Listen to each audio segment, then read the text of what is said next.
Hello everyone, welcome back to our channel. మొన్న veg Manchurian ఎలా చేసుకోవాలో చూసారు కదా. ఈరోజు వెజ్ మంచూరియన్ ఫ్రైడ్ రైస్ ఎలా చేసుకోవాలో చూసేద్దాం. ఇప్పుడు మనం వెజ్ మంచూరియన్ బాల్స్ కోసం 2 కప్పుల క్యాబేజీ, 1 కప్పు క్యారెట్ తురుము తీసుకొని కొంచెం ఉప్పు, కొంచెం కారం,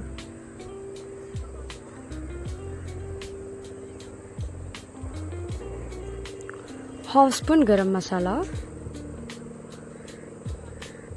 2 స్పూన్స్ మైదా,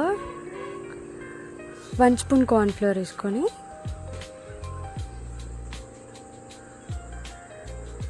కలపాలి. ఇప్పుడు బాగా కలిపేసుకొని మనం చపాతీ ముద్దలా చేసుకోవాలి పిండి. దాన్ని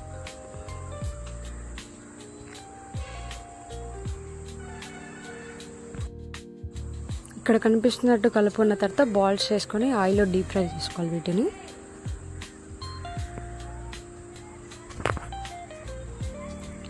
చిన్నగా ఒకటొకటి వేసుకోవాలి, లేదంటే బాల్స్ అన్నీ విరిగిపోయి మన క్రాక్స్ వచ్చినట్టుగా ఉంటాయి. ఎలా ఉండాలంటే నీట్గా పర్ఫెక్ట్గా చేసుకుంటే బాగుంటుంది. మెత్తగా కలుపుకున్నాం అనుకో కొంచెం ఇలా బాల్స్ అన్నీ డీప్ ఫ్రై చేసుకొని పక్కన పెట్టుకోండి. ఇప్పుడు ఒక కడాయిలో 2 స్పూన్స్ ఆయిల్ వేసి మన 2 ఎగ్స్ వేసి కొంచెం అల్లం వెల్లుల్లిపాయల ముక్కలు ఉంటాయి కదా, అవి వేసుకోండి. ఆ తర్వాత మనం మంచూరియన్ బాల్స్ ఉంటాయి కదా, అవి కూడా వేసుకొని కొంచెం కలుపుకొని క్యాబేజీ ముక్కలు, క్యారెట్ ముక్కలు వేసుకొని కలిపేయండి. ఆనియన్స్ కూడా వేసుకొని కలిపేసుకోండి. కొంచెం కరివేపాకు ఉంటే మనకేంటంటే కొంచెం ఫ్లేవర్ వస్తుంటుంది, కరివేపాకు స్మెల్.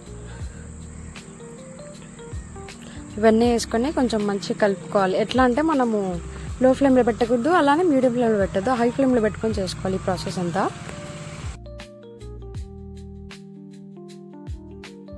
ఇలా నీట్గా కలుపుకున్న తర్వాత రైస్ వేసుకోవాలి.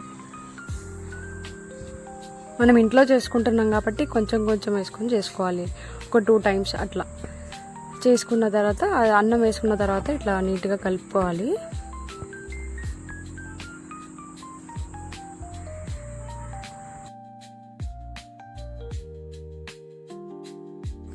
అన్నం కొంచెం వేడైన తర్వాత ఉప్పు, కారం, ఇంకొంచెం గరం మసాలా వేసుకోవాలనుకుంటే వేసుకోండి, అది ఆప్షనల్ అండి.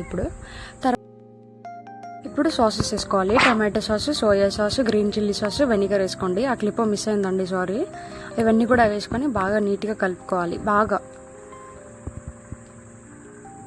మన మొత్తం మంట హై ఫ్లేమ్లోనే పెట్టుకొని కలుపుకోవాలి. ఇదంతా కలుపుకున్న తర్వాత సర్వ్ చేసుకుంటే అంతే, వేడి అంతే, మన veg Manchurian fried rice ready. Video నచ్చితే లైక్ చేసి సబ్స్క్రైబ్ చేసుకోండి. Thank you for watching.